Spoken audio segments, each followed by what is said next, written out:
The topic of today is heat power engineering and whether there will be warm at our homes in winter or not. Please welcome Alyona Babak, Deputy Head of Verkhovna Rada's Committee on Construction, Urban Development and Housing, Deputy Minister for Regional Development, Construction and Utility Economy Eduard Kruglyak, President of Ukrteplokomunenerho Association Arsentiy Blashchuk, Chair of Poltava Oblast Heat Supply and Energy Enterprise Chernyavskyi, and we are expecting some more people from the National Commission, Svetlana Chernyavskyi from Kyiv Municipal Utility, and unfortunately, because of having a snap cabinet session, we won't have the Minister of Energy, Coal Industry and Minister of Social Policy with us today. The three topics for discussion today are as follows: preparations for the heating period. We will ascertain what are the handicaps for proper preparation of heat energy engineering for the upcoming winter season, as well as issues of subsidies and financial assistance. And I think it would be best to give the floor to the person well versed on the topic, the President of Ukrteplokomunenerho Association. Good morning. I'd like to first start with the problems we have as regards the level of preparations for the heating season. I think my colleagues will tell more, but I would like to bring calm in your minds by telling that we'll surely have this heating season on, and our utility enterprises are preparing to start the operation. Unfortunately, capacities we have at this moment are really reduced compared to previous years, not because of lesser attention paid to the issue this summer, but for a variety of other reasons, in spite of all our addresses to presidential and parliamentary structures, to bring the attention to the fact that nearly all of the cash reserves in enterprises have been washed away by the end of the previous heating period, to the effect that many of our heat enterprises work 3 or 4 hours a day, and there is a huge payroll backlog. The situation really goes close to strike of their personnel. People are discontent with the situation.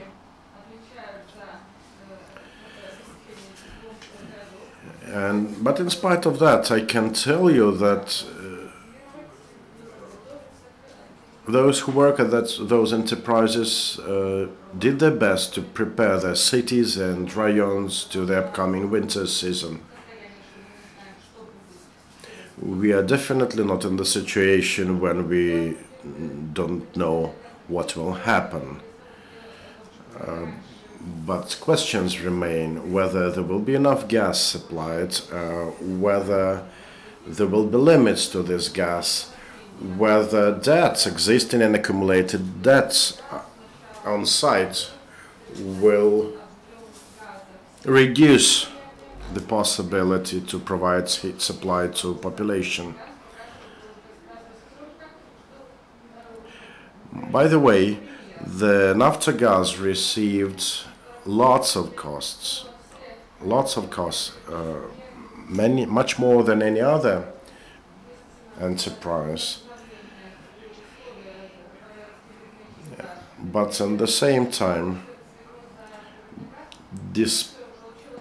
despite clear settlements for gas consumption in 2014, the heat generating companies have been slapped another bill to state they are heavily indebted for electricity consumption. And with money effectively taken away from these enterprises, they are not in a position to provide settlements with this and other debt accumulated. That is to say that it is not enough funds,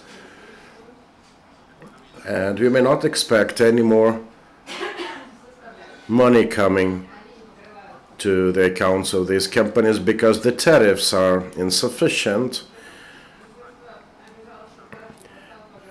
And despite government's promise to compensate for the difference between social tariffs and real tariffs, the government hasn't done it yet, and given further difference between tariffs for natural persons, individual consumers, and enterprise tariffs, the situation even worsens. There are also problems related to repayment of VAT, and these are partly due to flaws in the tax code.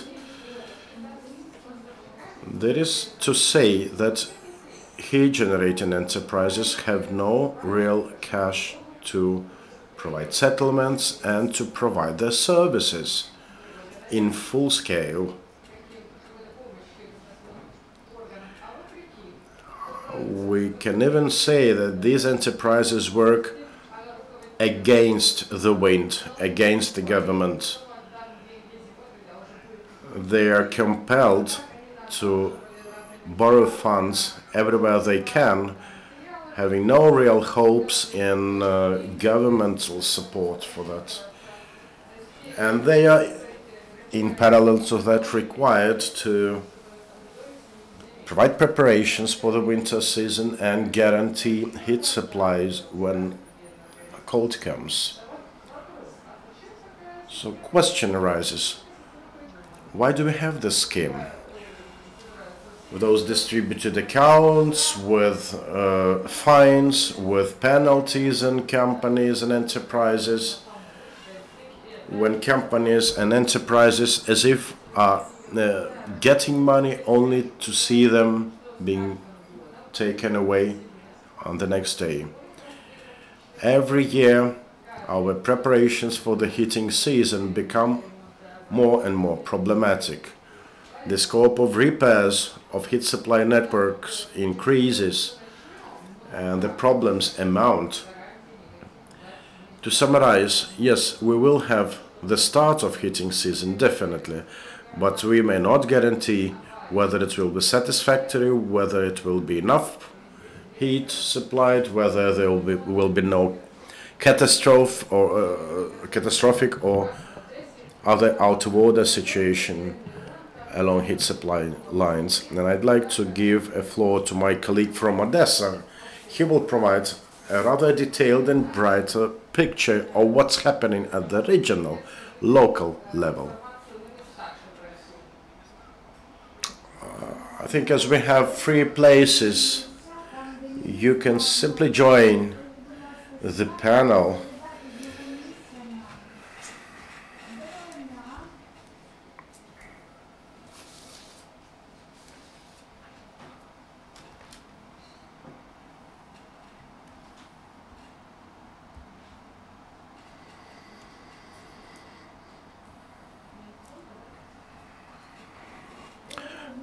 Good morning. Thank you for giving me the floor. Just not to frighten Kyiv residents, would you please put down the nameplate?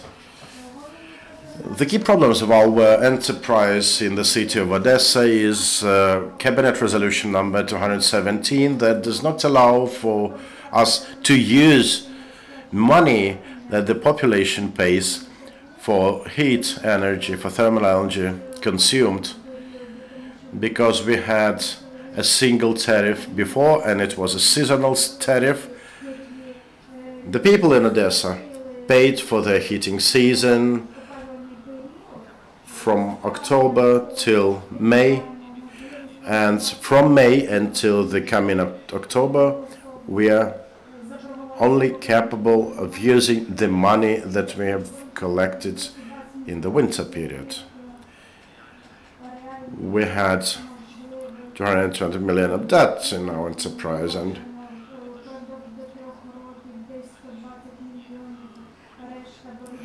of these 120 million have 3-year maturity, other are longer standing debts, but this prevents us from actively operating the way we did it before. At the moment we have around 3,000 personnel with just 12 million payroll, and we are getting only 3 million to pay wages a month. We have mandatory electricity payments, and we cannot pay these bills because we have no money to do it. Because of court decision in favor of Naftogaz, we are forced to pay full amounts to Naftogaz to the detriment of our fiscal responsibilities, and we are not able of compensating our labor costs. If our employees are going to get any salary for the recent month, it will not be from the budget of our organization. The backlog is tremendous. If we would temporarily suspend this resolution number 2017, we would probably be able to pay the salary backlog for July of this year, but there is no hope of doing it. And the problem is quite similar, and it is shared by all the local heat generating companies all over Ukraine, and I'd like to thank Arsentiy for voicing his support of that. I want you to understand that the time will come when people will call us asking why we are cold, where is the heat, why do you not supply it?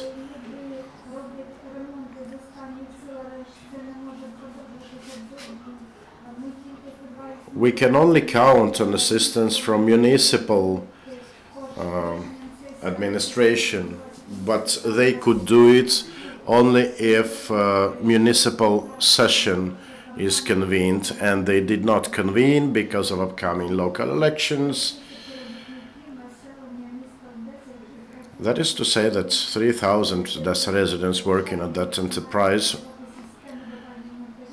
have no money, neither for the enterprise, neither for themselves. We've identified around 750 ruptures along our heat supply network, and about a third of them have been eliminated already, but we may well expect the number of those things to grow to well beyond 1,000 when winter comes. And only judging by our analysis, we need 17 million hryvnias more to be more or less confident about starting the heating season.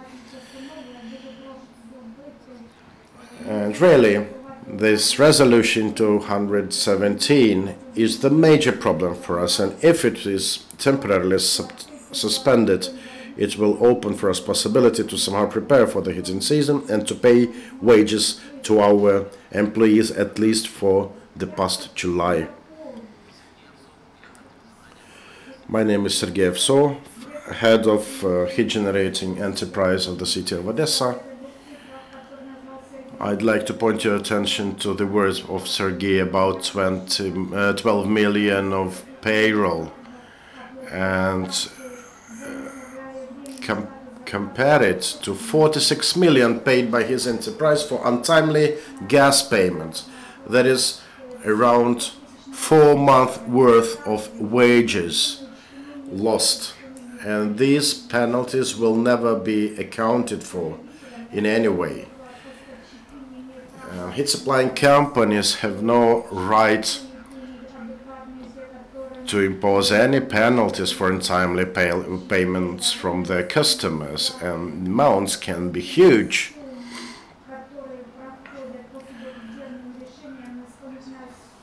And please remember that bailiffs overseeing penalties payable by court decision take 10% of the amount due. That is, if we check this recent court decision, 3.5 million hryvnias have to be paid to court bailiffs for overseeing the enforcement of court decision. It was about the debt accumulated in 2011-2012. And this is the amount. In this case, we are speaking about Kherson. So this debt will have additional burden of 10%, 3.5 million payable to the Ministry of Justice for enforcement of the decision. We speak about it every year, but we have never had any answer to that. There are smaller matters at stake, which are nonetheless important, but I think that my colleagues here will sooner or later mention them in their speeches. If not, I will revisit them. I have a question to the head of the Poltava Oblast enterprise to tell about their situation.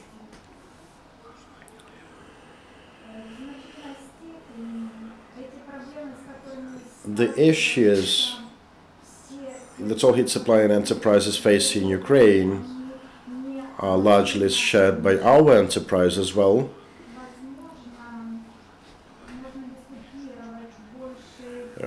We can discuss it, but the discussion will be about the commonality of the problems anyway. In our view, the basic problem is the problem of receiving and distributing funds that come from end consumers. The resolution 217 that has been mentioned several times now is really a big problem, and we have to live with it since last November.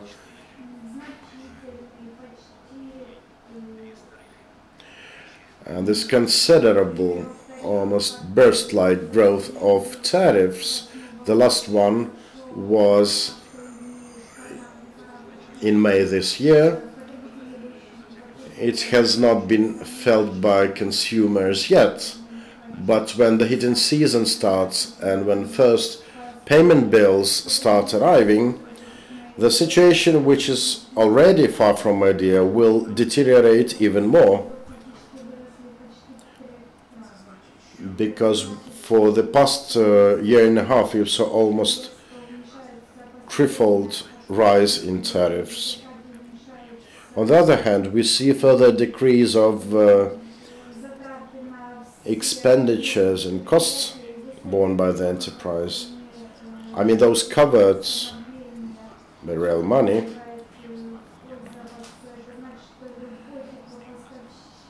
And this surely severely limits possibilities of enterprises to finance the needs by themselves.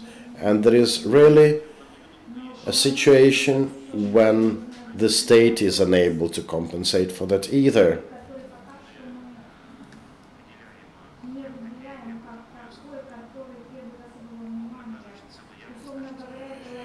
Another question at stake is the loyalty of our customers on the backdrop of ongoing increase of tariffs, and the recent increases have not been the last ones for sure.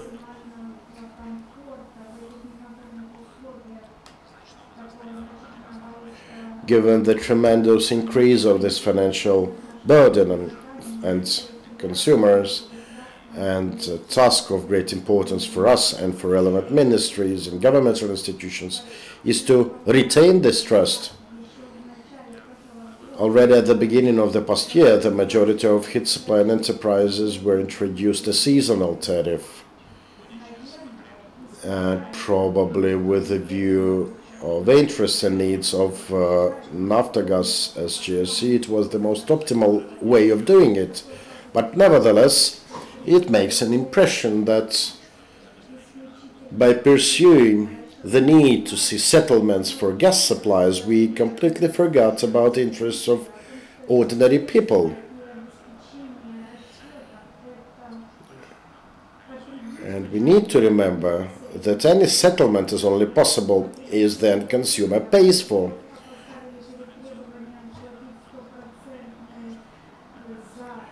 It is really a challenging situation when heat supply charges and bills have to be paid exclusively during the heating season. The amounts are too high, and in order to mitigate this heavy burden on end consumers, we tried to address relevant bodies, explaining our position, but we faced clear lack of understanding or lack of the desire to understand us, also from the side of the national regulatory body, National Commission, and the line ministry. And we really need to at least provide end consumers, I mean individuals, with at least two types of tariffs. They should be able to choose whether they're going to pay 100% high amounts for the exact heating period, or the cost of heat supply will be distributed more evenly throughout the year.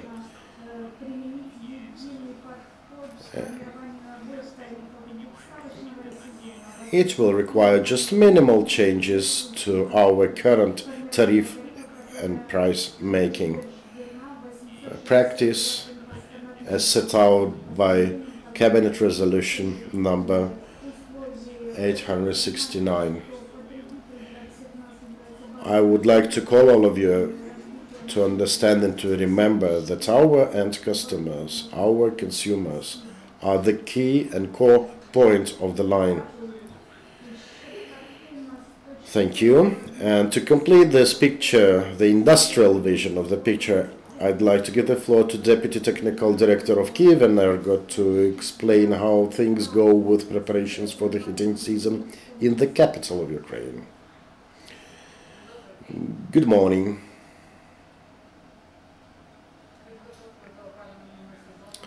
The preparations for the heating season in Kiev within the scope of production capacities of Kyivenergo are about to finish. We've completed our hydraulic tests.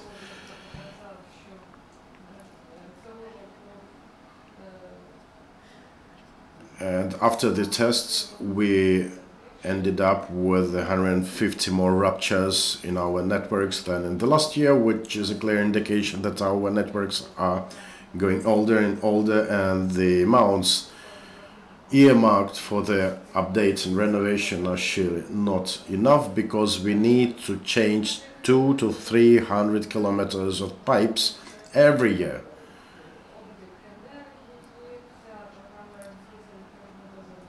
We're installing heat energy meters. It has been agreed with municipal authorities, and our plans were to install 3,000 house meters, and 1,000 will be installed by Kyiv State Administration.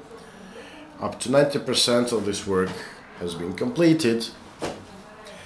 Our network tests are through, and at the moment we are finalizing boiler repairs, which will not affect our schedule of preparations for the heating season.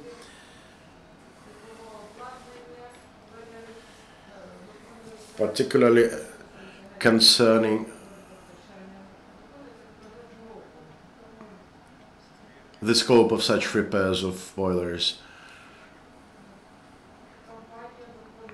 That is, we can say that the company fully complies with its commitments.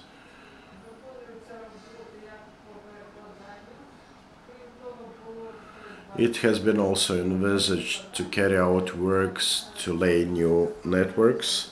According to the investment programs, only 9 legs have been scheduled, for relaying. Only 3 of them have been completed for the total of 7 kilometers, and the remaining sections 3 kilometers in total length will be completed by the beginning of the heating season. So we may expect that the preparations will go in line with our plans pre-agreed with Kyiv City-State Administration. Thank you. As our representatives of heat power generating enterprises voiced up lots of observations, mostly of financial nature, I would like to give the floor to the representative of the National Commission, Svetlana Chernych. Dear colleagues, we have heard arrows of criticism to the address of the regulatory authority, particularly from Poltavateploenerho, heat generating and supply enterprise. Also in terms of how beneficial it would be to have a two-rate tariff. For those of you not in the know of it, I'd like to give you more information about tariff setting, respective documents, and the nature of the two-rated tariffs. Yes, we have the Cabinet Resolution number 869 that sets out the procedure for tariff calculation, whether it is one-rated or two-rated tariffs. And the tariff is equivalent to the supply tariff, or it comprises the stable, the fixed, and the variable part. The variable part is related to gigacalories produced. And it also includes energy, electricity generating expenditures. All the remaining costs are fixed ones. So for one-rate tariff, expenditures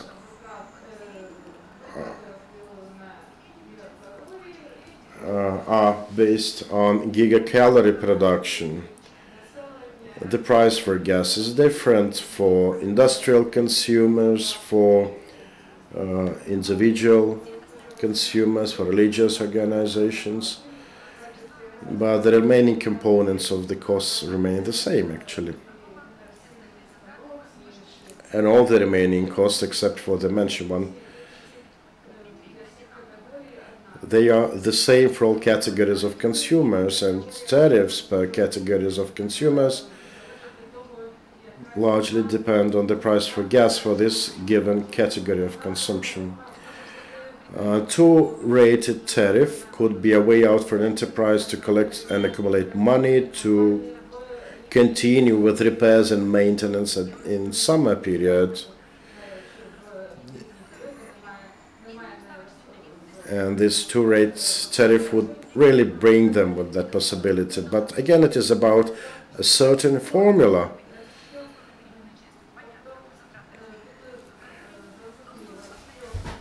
And there are also fixed costs involved, like payroll, mandatory repairs, depreciations, material supply, etc., all other expenditures borne by the enterprise. And there is the notion of the so-called heat load, which is a parameter proper for every building using heat supply. And this heat load needs to be supported by relevant design documents to prove it. Our heat generating companies have the following distribution of their supply. 80% goes to residents, and the remaining 20% go to public institutions, religious organizations, etc.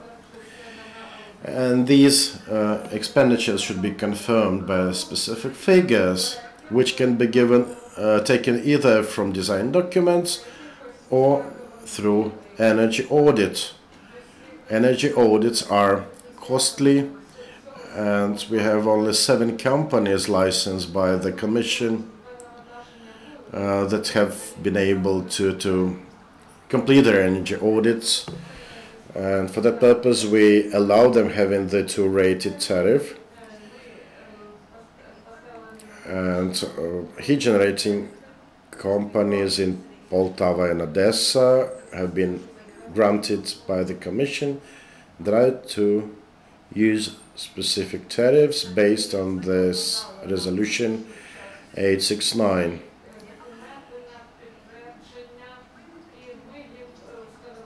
So after we receive confirmatory documents from heat supplying companies, we are able to provide these two rated tariffs to that respective company or enterprise. Yes, there are situations with two rated tariffs, but there are certain regulations in place and we may not bypass them. It is the natural function of the regulatory authority to follow the law and to act in accordance with the applicable regulations. Concerning the specifically two companies in Poltava and Odessa, the current preparations for the winter season are really of importance. We heard comments of the directors of the two enterprises, and let me comment on them too.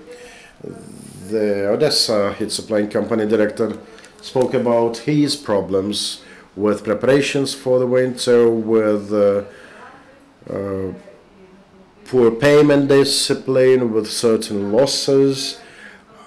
I would say that the information raises some doubts because the company is still yet to defend its investment program before the Commission, and they haven't approved the investment program by themselves yet. And this is the program to cater for modernization and renovation needs. And the investment program directly relates to things related to preparations for the winter season. As regards settlements with end consumers, we had a meeting about 2 months ago also with Odessa heat supplying company. Unfortunately, I didn't bring the documents with me, not knowing that representatives of Odessa will be present here. But I can tell you from my memory that end consumers in Odessa provided practically 100% payment for the heat they consumed in the previous winter season.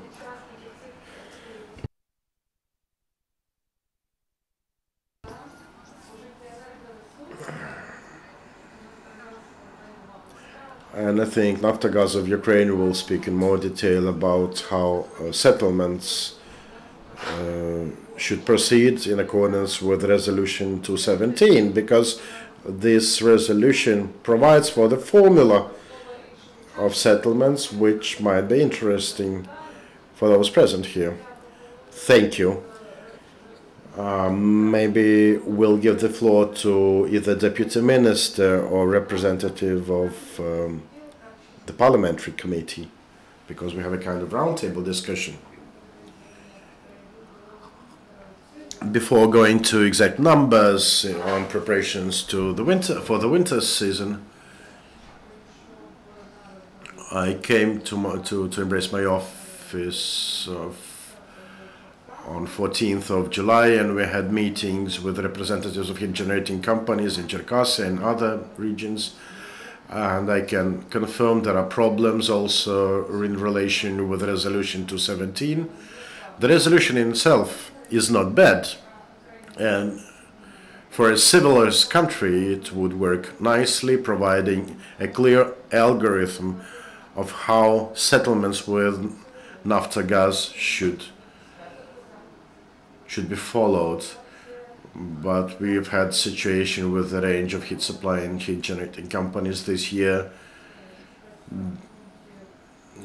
because the money from the special account were to Naftogaz, but after the end of the previous heating season, these accounts were blocked, and Resolution 217 clearly states that special accounts may not be blocked, and we wrote to the Ministry of Justice opposing that blockade. Still, we had them blocked for several cities, and that created the situation with payroll backlog and problematic preparations for the winter season. There were a number of lawsuits against the Naftogaz, and some of the cities even won. But then we had another blocking of accounts for debts for gas consumption as early as in 2009 and further on, instated by Gas of Ukraine state enterprise, and it concerned bigger licensed operators, regional level operators that found themselves paralyzed in preparations. The majority of enterprises did manage to deblock their accounts and continue with accumulating funds for preparations, and I do know that even you guys in Poltava and Odessa continue doing it, but still the problem largely remains. As regards Resolution 375 regarding tariff difference, 2.9 billion hryvnias have been earmarked this year to compensate for differences in tariffs, also for water canals. We also earmarked 375 million to further compensate the difference in utility sector. But unfortunately, problems with clearing of accounts for electricity supply remain.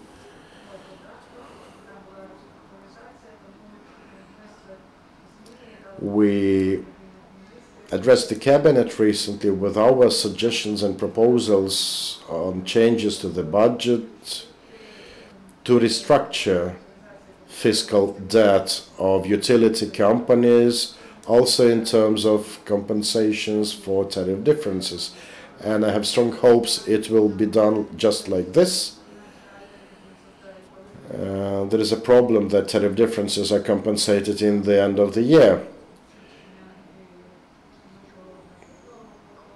And this creates a situation with the quasi-profits for heat-generating enterprises, because it is all done within 1 quarter, but then they will be slapped with huge bills on revenue taxes.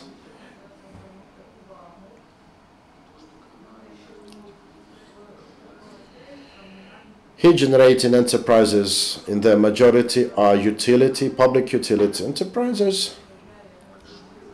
And as a deputy minister, I've been bombarded by letters from enterprises themselves.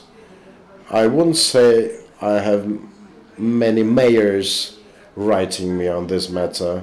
It appears that heat-generating enterprises, being communal enterprises, live the life of their own.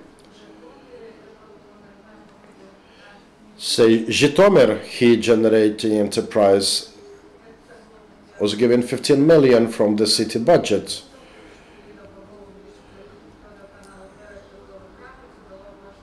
And given local water canals dead before the heat-generating enterprise, it provided some cash for the enterprise to proceed.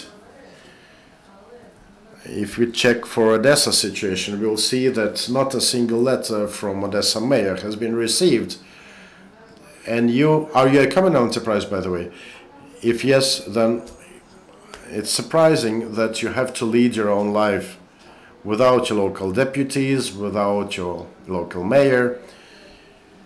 If relationships with the local government, with municipal government are normal, you can count on them. So I'm not saying that there is no problem with Resolution 217, but it is also strongly related to your relationships with the local government and municipal government.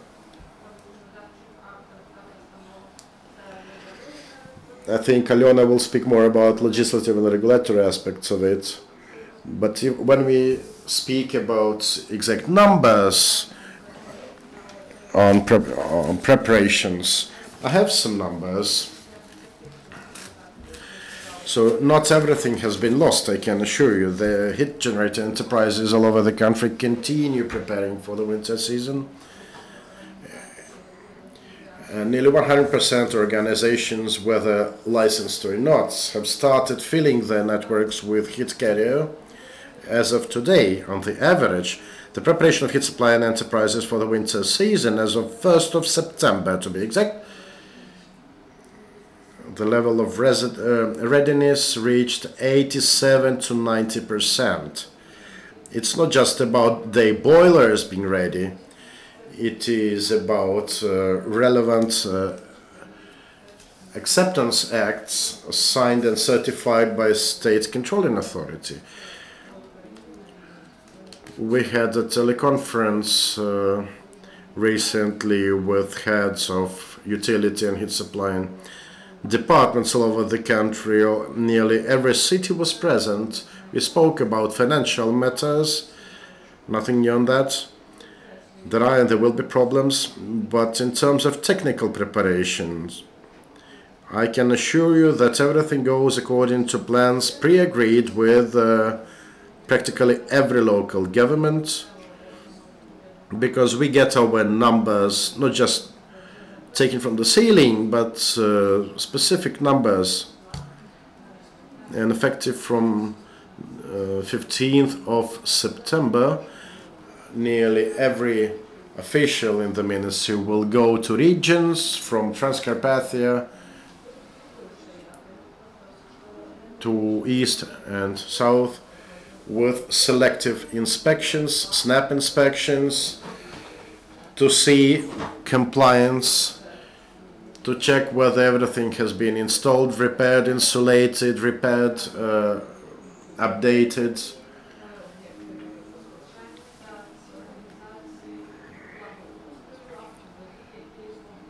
And they will further see whether other preparations for winter season are in place, including road cleaning equipment, etc.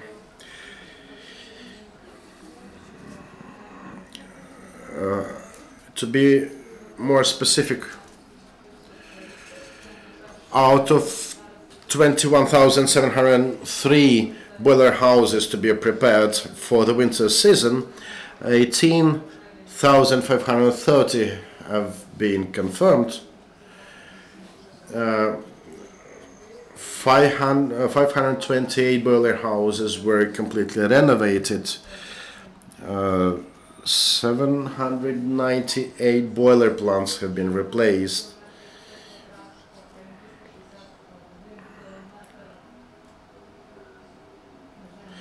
Out of 916 kilometers of heat supply lines subject to verification, around 700 of them have been already verified and confirmed to be fit. That is to say that from technical standpoint there should not be fears of us going unprepared into the winter. And as I mentioned it during our last meeting that concerned water supply, I'd like to assure you that things are really not that bad as someone would like to see it. But really the equipment gets older, supply lines are getting older, and regardless of any governmental approach, there is a huge need for investment programs to spur renovation. Up to this moment, we see that the whole country prepares for the winter season, for the money from local city budgets, local enterprises, and this is not how it should be. And Resolution 217 was really aimed at improving settlements for gas consumption. There are really problems in our relations with Naftogaz Ukraine in this regard. Maybe if they are representatives of the company, they will comment on that. But again, there should be some specific algorithm in place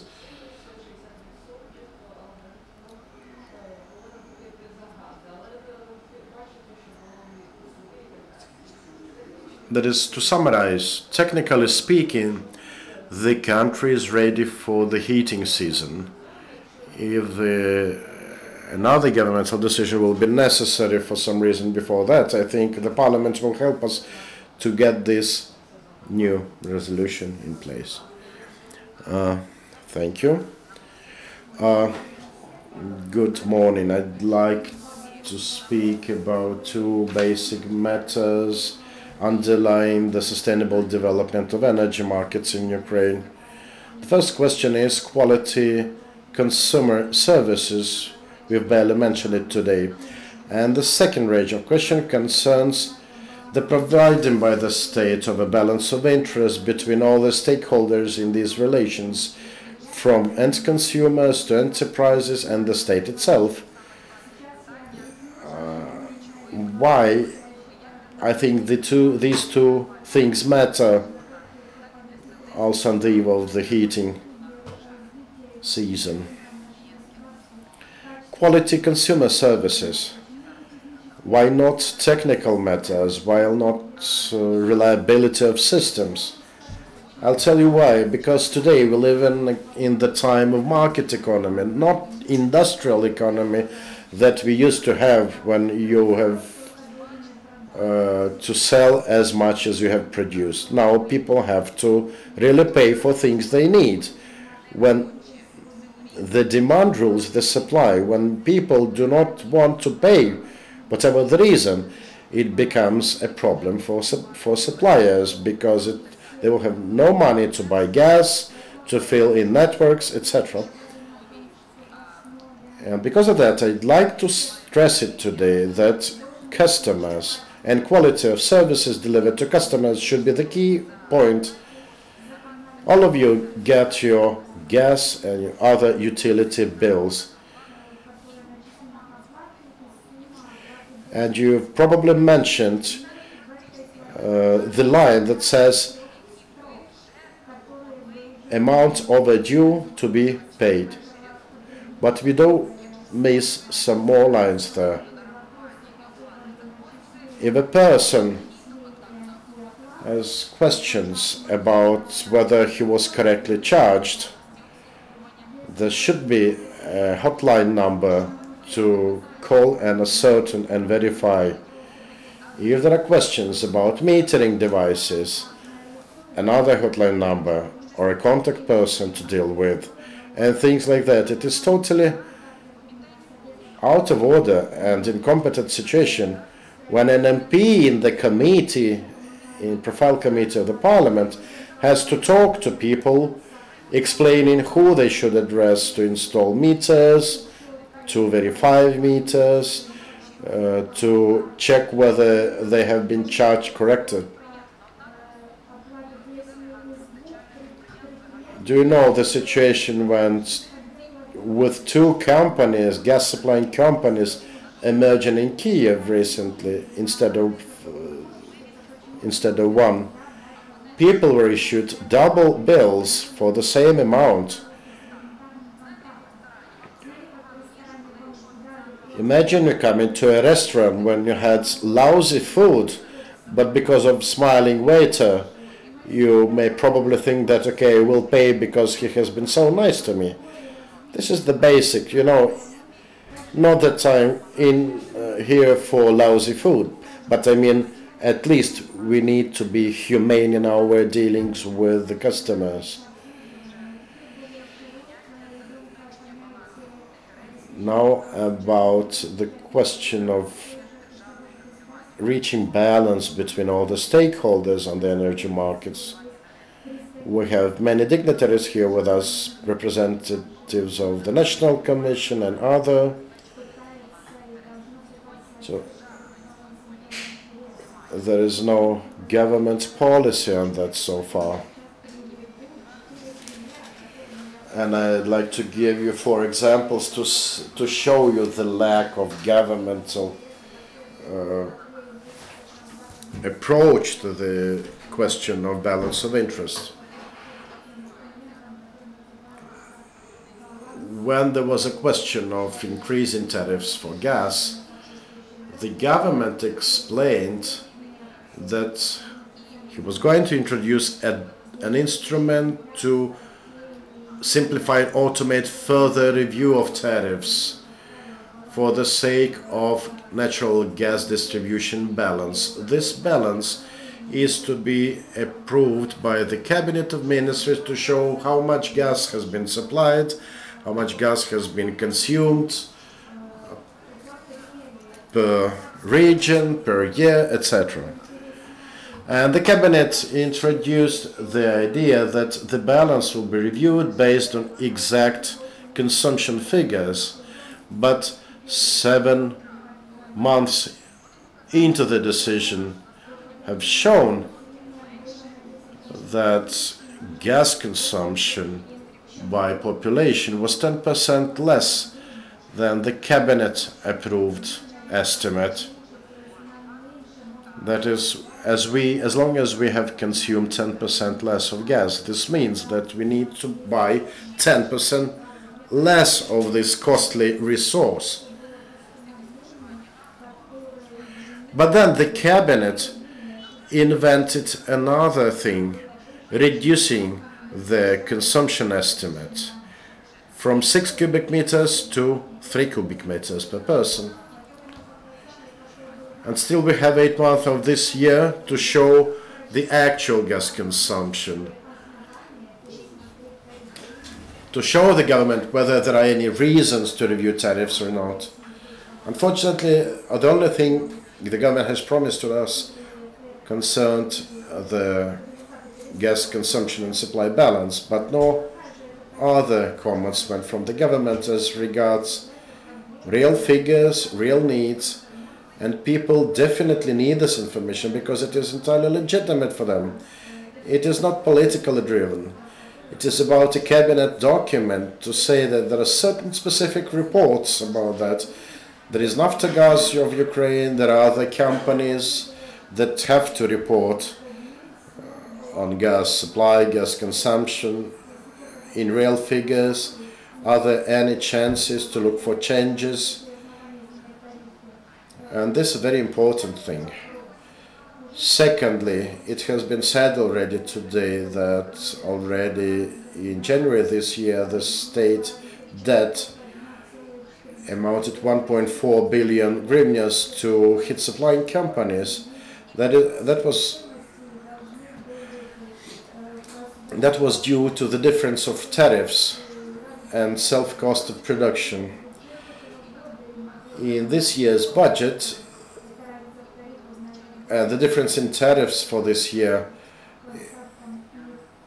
in terms of heat and water supply was 5.5 billion,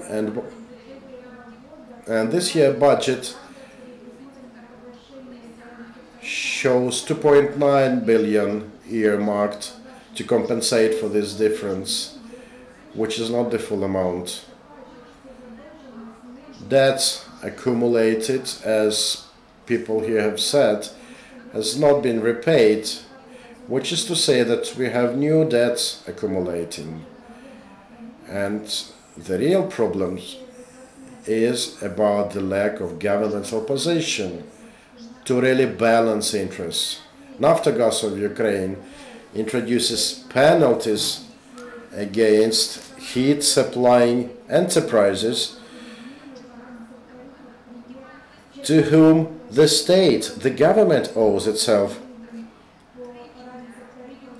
Out of 5-something million hryvnias of debt accumulated by Chernyavskyi enterprise, about 3 million is the debt owed by the state. I mean, the amount that the state should compensate the difference in tariffs. And this amount should not be sanctioned in absence of source of revenues for that. There are no funds earmarked in the national budget to compensate for these sanctions. So that's a vicious circle, because it is only for the local budget to do it. To be more specific, it is about rank-and-file people, mere taxpayers, having to pay state debt.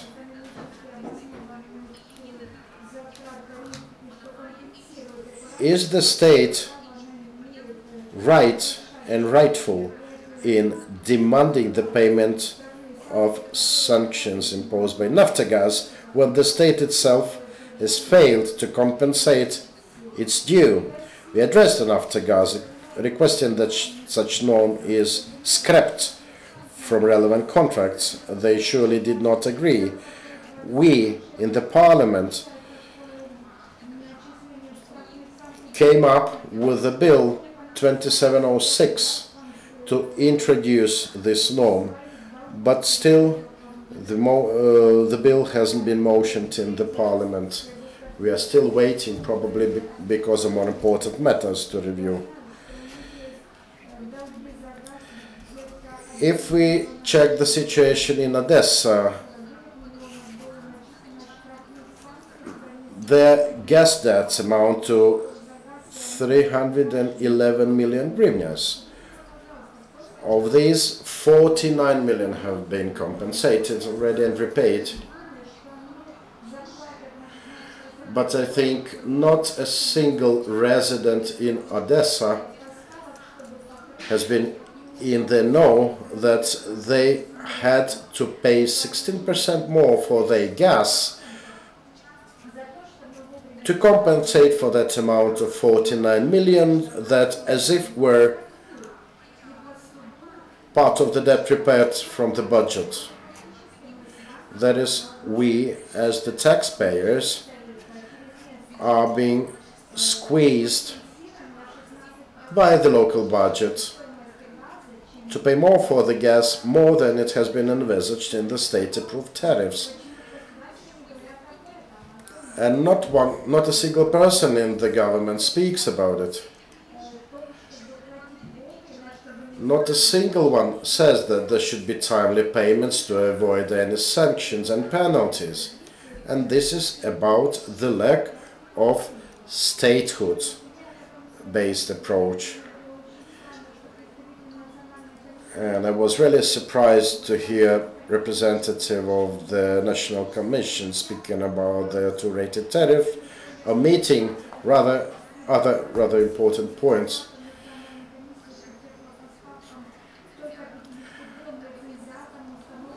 Only 53 companies have been licensed by the National Commission to purchase and supply and distribute natural gas according to new updated tariffs. And more than 100 gas supplying and distributing enterprises still use tariffs based on decisions from 2009. And yes, you will hear allegation that, yeah, but there are fixed components of costs that should not be changed. But the question in reality is about whether these companies have their investment programs, whether they are going to review their policies.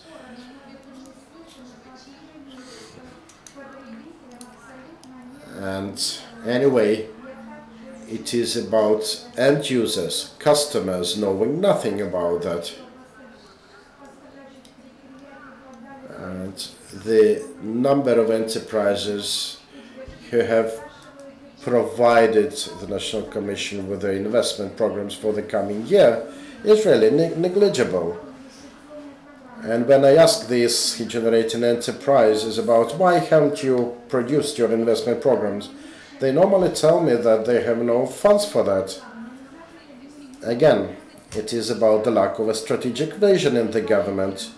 The National Commission should have daily appearances in the media explaining everything from investment programs to preparations for the winter season to real situation in the sector.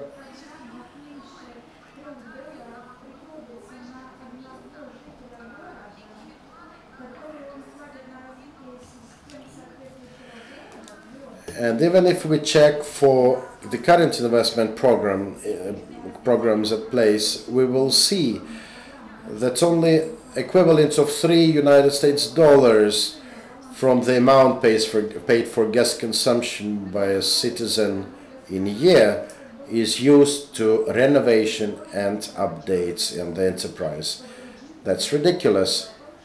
and we really need to switch our priorities.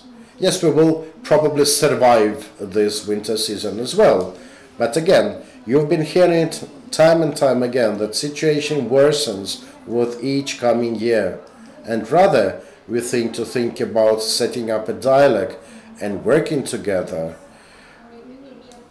And the regulatory authority needs to go to cities to reshape and defend tariffs, and this is what should be done. And if we start doing it, then probably we'll come up with better prospects for the next coming winters.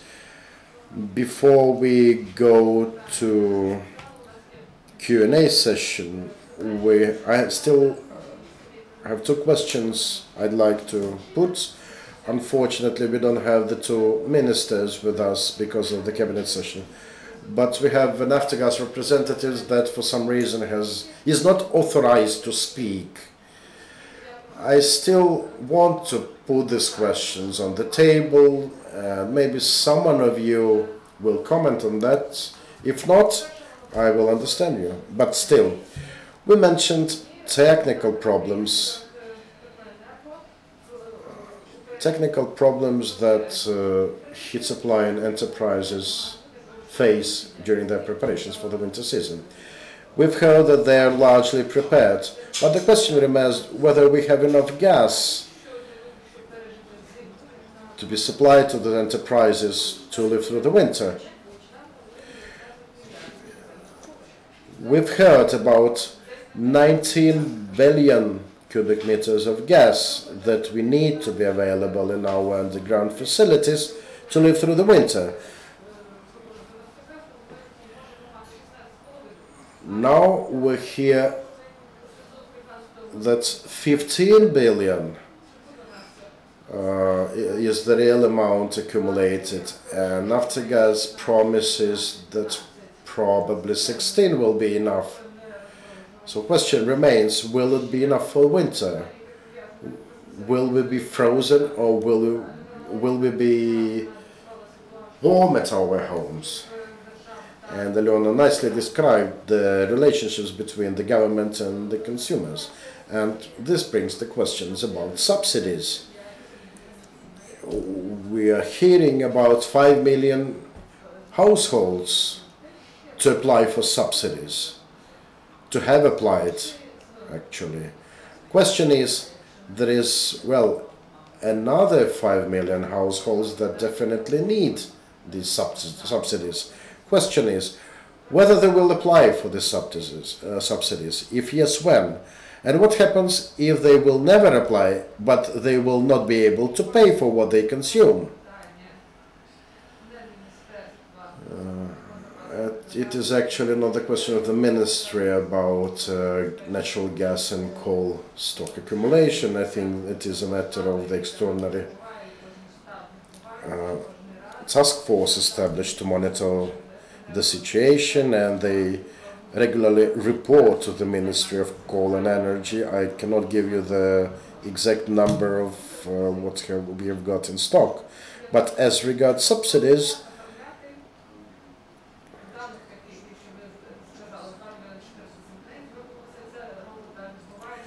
actually 2.4 million households have already addressed for subsidies, and we see the Ministry of Social Policy also involved in this work, in the awareness campaign.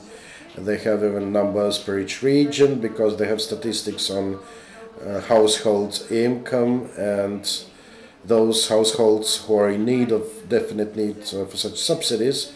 I do know of the work being held in the regions on that, and by the end of September I think we'll get the number much closer to the 5 million figure you mentioned, particularly given the simplification of subsidy granting mechanism, and we have finances earmarked for that. It is really necessary to apply for subsidies to those who need it.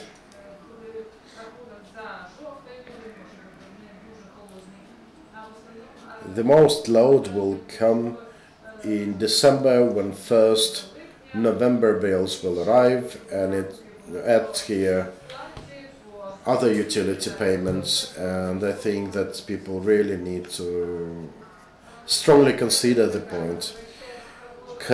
Coming back to gas supply and whether we will have enough gas, this is one of the questions I started with, because it is about the authority of the government, the exclusive authority of them. It is for the government to notify us how much gas they have accumulated. We have been hearing different numbers. We know that the previous heating season we started with very low gas stock, and we're also hearing that probably 19 billion cubic meters is too much and we might need less. But before juggling with numbers, we need to hear the government with exact information about the actual gas balance for the period.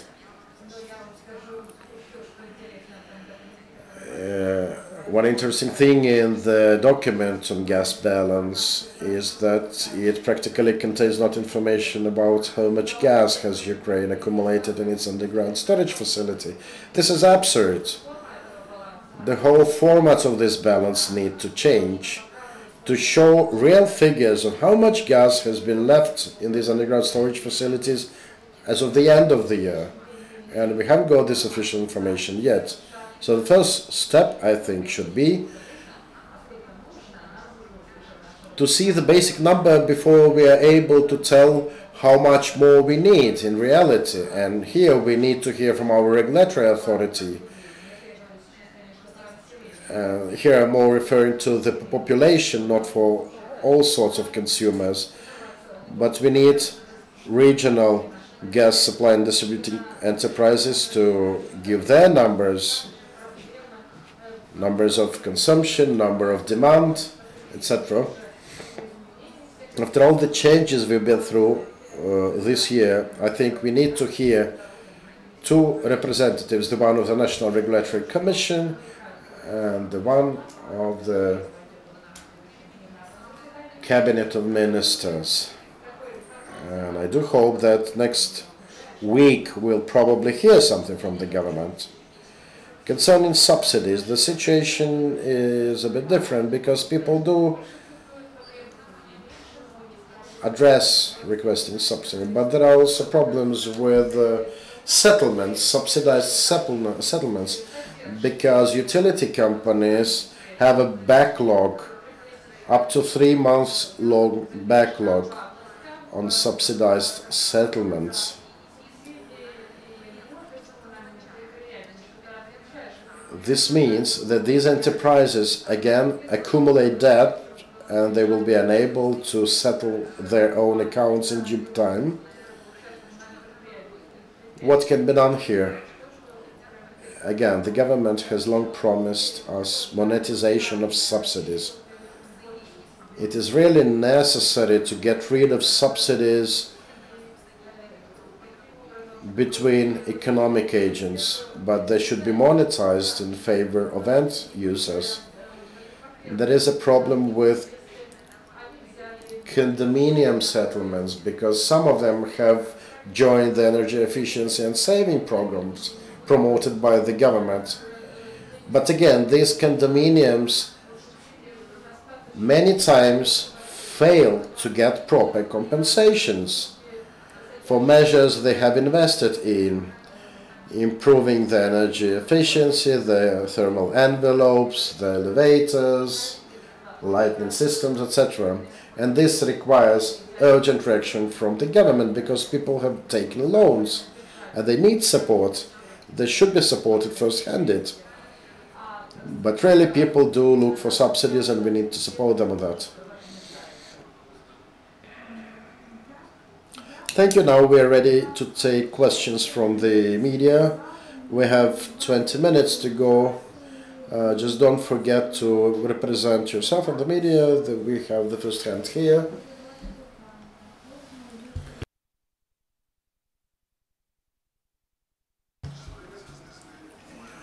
Are you going to lower the minimum temperatures in households, and if yes, whether it will be compensated or not? No, we're not going to do it. What will be the minimum temperature there? The way we used to have it, plus 18 Celsius. Arbika, Ukraine, Marina Tsaturyan. 2 questions. I'd like to hear from Ukrteplokomunenerho and heat enterprise representatives. What's the relationship between the tariff for the population and the production cost based on the gas price of today? And the question to National Regulatory Authority concerning Alyona Babak's information that 130 enterprises have still not got a new tariff. And a question to Naftogaz, as you are promoting and declaring the transparency policy you've embraced. We have specialists here well versed on technical matters, and I'd like to have your more input on Resolution 217. Okay, then we'll have a chain of responders. We have something to say against the tariff, because by the time it was introduced, they declared it was economically substantiated, but it was not that way, because it was calculated based on regulatory normative temperature, and this regulated temperature is already 2 degrees higher than it was stated. Then the Commission kind of made the tariff cheaper. To save on discussion, could you give us just numbers? About 10% of the tariff is the difference between the self-cost of heat energy production.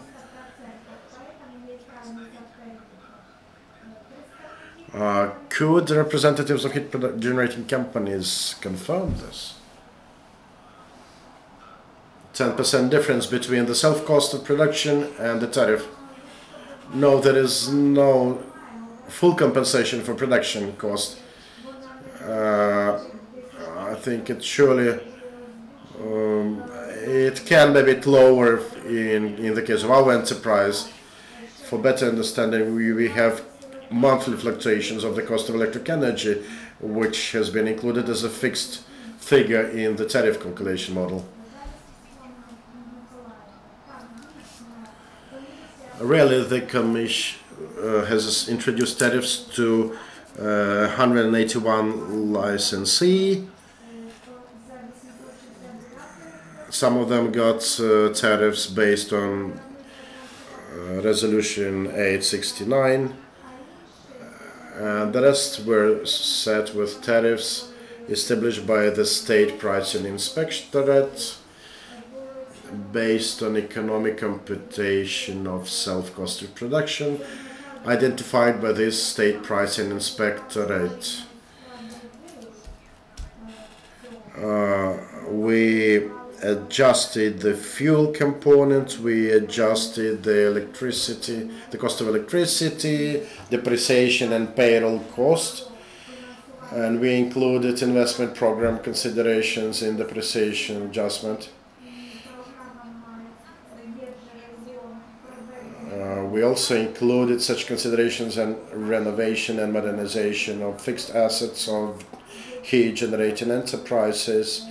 That is one of the core measures and preparations for the winter season.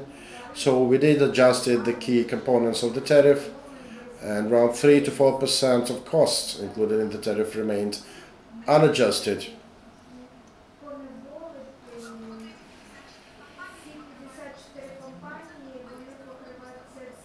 And the 54 companies that still use this tariff introduced by State Pricing Inspectorate, they provide for 87% of heat generation.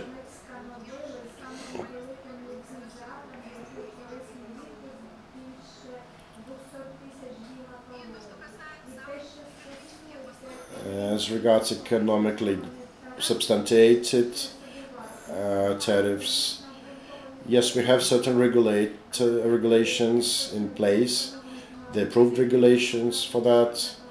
The key reason for tariffs unable to cover 100% of self-cost of production, or as we call them, economically substantiated tariffs, this is related to actual losses borne by the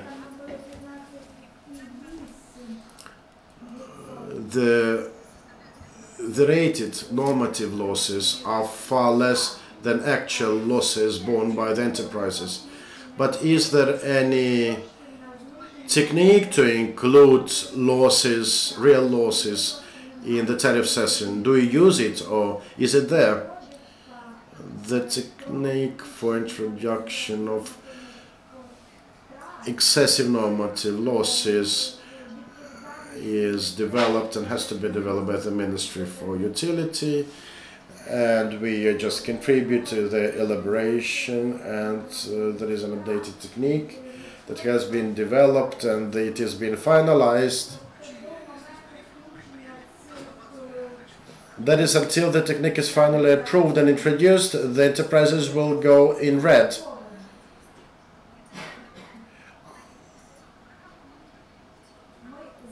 Out of 181 licensee, just 63 presented the investment programs to improve their production efficiency. Besides, there is a mandatory requirement for any enterprise in the scope of investment program, and this concerns reduction of losses. And only 61 licensee had its investment program approved, which includes measures to reduce losses. Are there any comments from Naftogaz? Good morning, Yuri Vaitovich, Director of Energy Efficiency Department. Resolution 217 was adopted last year and entered in force in November last year.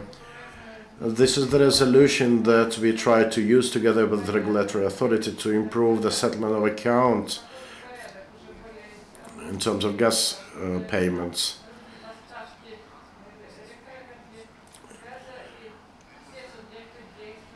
There are just conditions established for gas and electricity market operators.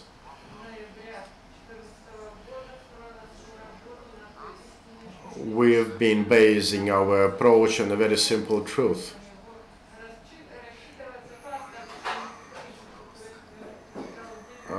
This principle has been widely used all over the country when utility and heat generating companies saw Naftogaz as the last one in the line of debtors, in the line of receivers of funds. And Naftogaz was receiving less and less amounts in 2012-2013. If we check the treasury accounts, then heat generating enterprises paid just 20-25% of the amount due for the gas they consumed. The level of settlement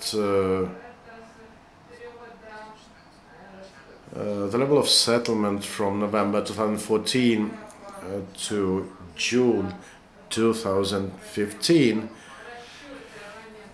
improved and made 65%, and in our view this is the right way of doing it, and it should continue.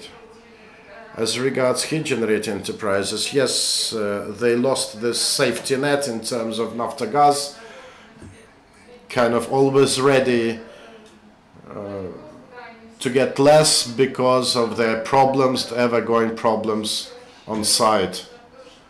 Because heat generating enterprises have always been waiting for either the state writing off their debts, or the state turning its anger against Naftogaz that had not been receiving its due in full.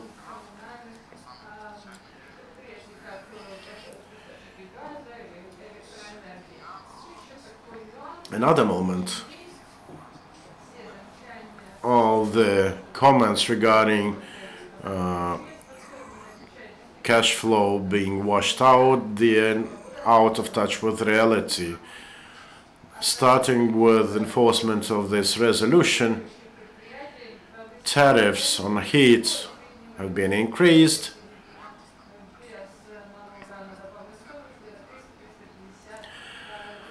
To the level of 350 hryvnias per gigacalorie less VAT. And according to statistical data, many end consumers fully paid for their consumption in the previous periods. That to say that 50% of that amount could be used by these heat generator enterprises for preparations for the upcoming heating season. I think it's a matter of enterprises to see the level of collection of payments, and if they haven't accumulated the backlog in relationships with gas supplying companies like Naftogaz, then they should be well off. There was a second level of tariff increase since last May, and we expect the trend to continue. That is, in view of Naftogaz, Resolution 217 is just an ideal one. No, we do not think it is ideal. But you know that since the beginning of this resolution, the heat generator enterprises were against it. The resolution had not that norm of on provision of mandatory payments, without which criminal responsibility for the head of enterprise arises. This norm was really scrapped. No one says about the depreciation, material supplies, etc. It can be sacrificed indeed. But the moment that the only thing positive in that there is no criminal responsibility, say, to Odessa heat generator enterprise for this payroll backlog.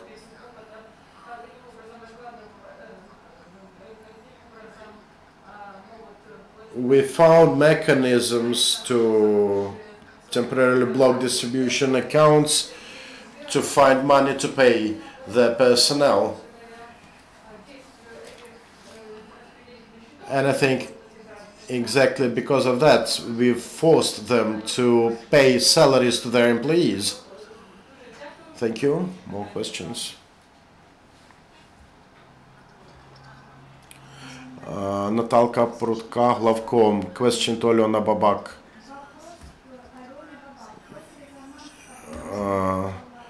Statement by Tymoshenko about the price for gas included in the tariff and in the heating tariff for the village residents and rural and urban residents is 10 times higher than gas extracted in Ukraine. It really broke a storm. Question is whether you're going to proceed with your bill to see that the gas internally produced in Ukraine will be used for heating here, or the idea is long dead now.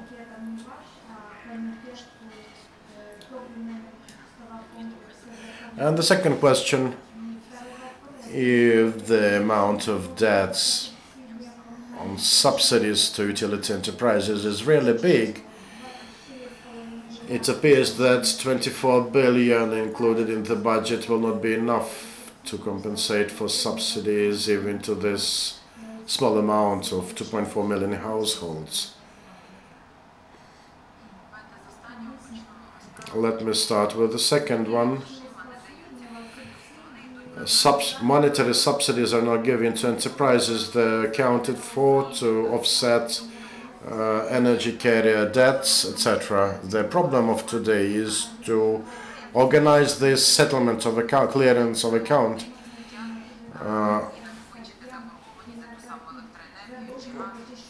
to compensate for debt, electricity debts, gas supply debts. There is a problem, and Kyiv Oblast Lviv Oblast show huge backlog in settlements with utility enterprises, at least 3 months long. I mean, it is the one of the state budgets, and it is really so. There are no explanations. Normally they say that we will see clearing of accounts in due time, and there will be documents signed to confirm that at some point in future, but this has no effect on customers. If there are people on subsidies, they will continue using them and paying the remaining amount. Concerning the work group to investigate whether tariffs are well grounded, you know that the work group was established on the basis of our parliamentary committee. I chaired the group for some point, and the report of the group can be found at the website of our committee on construction and utility sector, and we had numerous arguments against our report conclusions from the National Regulatory Commission, from the Naftogaz and other operators and players. And I can tell you, they would say that our calculations were not correct. And I can tell you it is not our business to calculate everything. Our business is to see that people trust the government in what they pay and why they pay. And it is the main task of the National Regulatory Commission. They say this is an independent authority, but there are members of the Commission nominated by the President.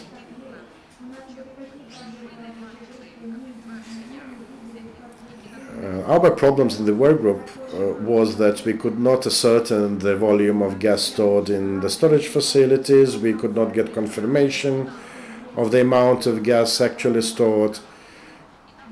And we saw the audit opinions on Naftogaz for the past year, and we saw that they could not confirm those balance figures for the past year.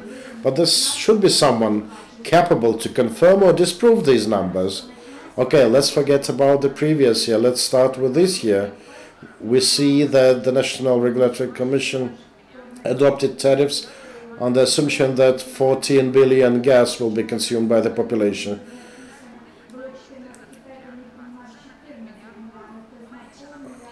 But then we had a number estimated by the cabinet in a range of 14.5 billion, and the Commission reduced it to 14 billion. Why?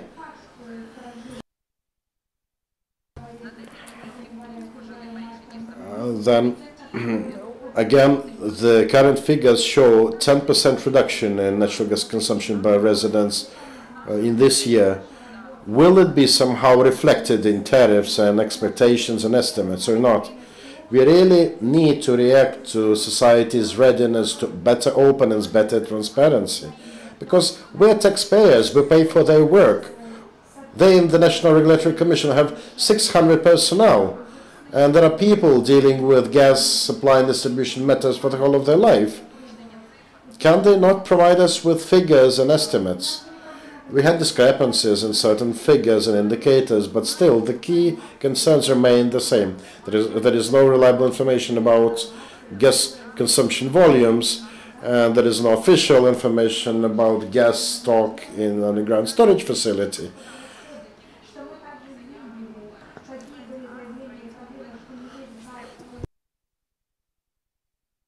There were also allegations that not all of domestic gas is used for domestic heat supply. Yes, we have a company owned by Kolomoisky, and they spent some of the production to the production of nitrogen on their own chemical plants.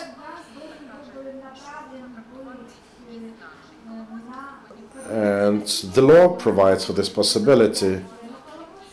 And because of that, Kolomoisky can spend some of the gas it extracts for chemical production in his own interests.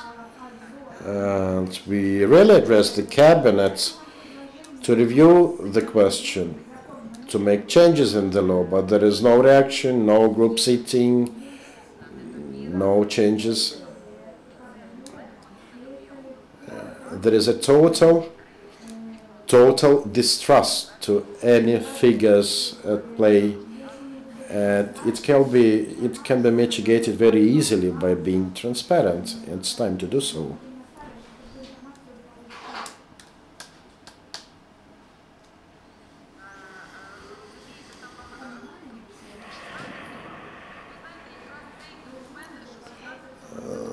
Document 1640, it says, I was a member of the committee and we reviewed the document, this bill, and I was totally against this bill, and it was never supported by the committee because it is totally against the system of state statistics that exists here under the laws of Ukraine. Because it says about a government institution that will kind of collect information from all sorts of information from end consumers, from distributing companies, etc. And then this information will be kind of aggregated, but nothing is said about protection of information, what will happen to this information. Then there is a mention of some public-private partnership in there, but no questions and no explanation as to what it will be. So the bottom line idea, there is a mythical investor to form a public-private partnership to collect information parallel to the state statistical service. Question remains how they will get this information from private individuals, how they will process and safeguard the information, how much we will have to pay this investor. So there's a whole range of questions on that. You can check for conclusions of the committee session, review of the document. It's entirely a populist piece of paper. Let them revise it. Let them rewrite the document. Yeah, it can be done via the cabinet resolution. I don't see what's the problem with the cabinet not to become transparent and to show real figures. They try to juggle with figures, showing or altering them as it pleases them. We see the document being changed every year to suit one's needs. So to get rid of any speculations, do it correct from the outset and start it just once. And there is no need for any investment program for one's benefit. And the last question, if there is any last.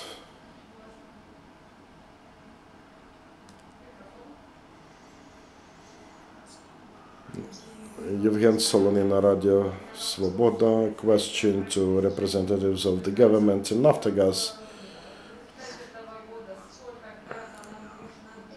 Do you know the final amount of volume of gas necessary for heat generating companies to assure heat supply for the winter season this year? And what percentage of own production gas can be or will be used for that? It would be more correct to say about gas balance and underground storage facility as of the beginning of the season. The numbers may differ from the estimated 19 billion that we still think may be possible, but this will depend on energy package to be signed with Russia. There are still chances of signing it given the tripartite negotiations with the involvement of the European Commission that Ukraine is going to have with Russia. As regards the minimum required volume. It is around 16 to 17 billion square meters, according to the information placed by Alyona on its website. The information goes about 14 billion currently accumulated, and there is information as per individual underground storage facilities. The information is regularly updated, and we still need to increase this volume by 1.5 to 2 billion cubic meters. Naftogaz is currently in negotiations with European financial institutions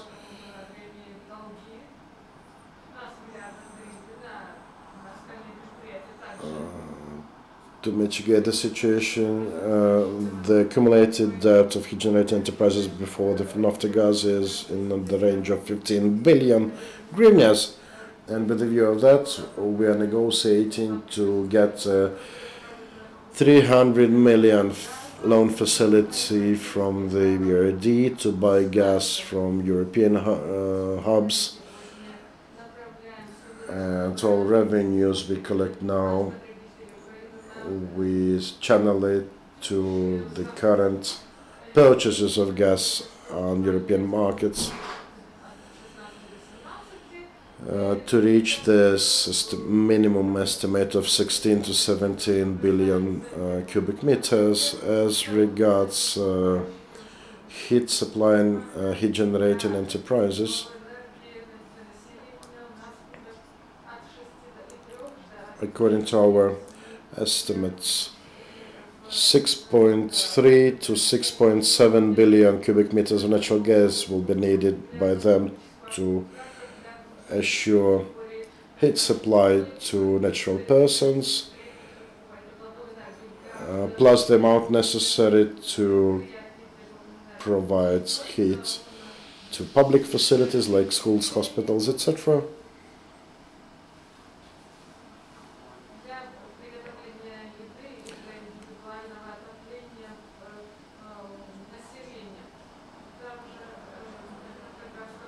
Being a market participant, being a participant of gas settlement schemes, Naftogaz would like to use this opportunity to ask everyone, every household potentially threatened by non-payment risks to apply for a subsidy to rectify the situation. And I can repeat that the population generally has no huge debts for utility supplies. And one comment, the information on our webpage is really updated based on individual underground storage facility. But the problem still is that we do not see the full complete picture, because a balance means there is a certain statement of what we had in the beginning and what we are going to have, what we had in the end, and what was left, what has been consumed. And it should be distributed like that. Then it would really eliminate any need for any manipulation, and it would improve.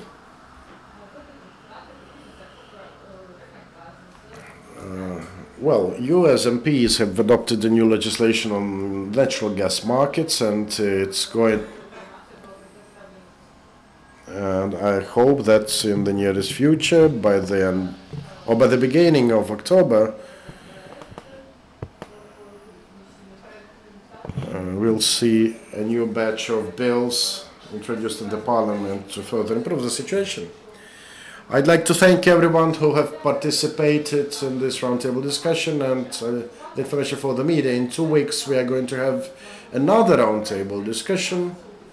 Hopefully it will be the last one, the 5th one, under the topic of 100 days before winter. It will be dedicated to electricity and fuel accumulation at power plants.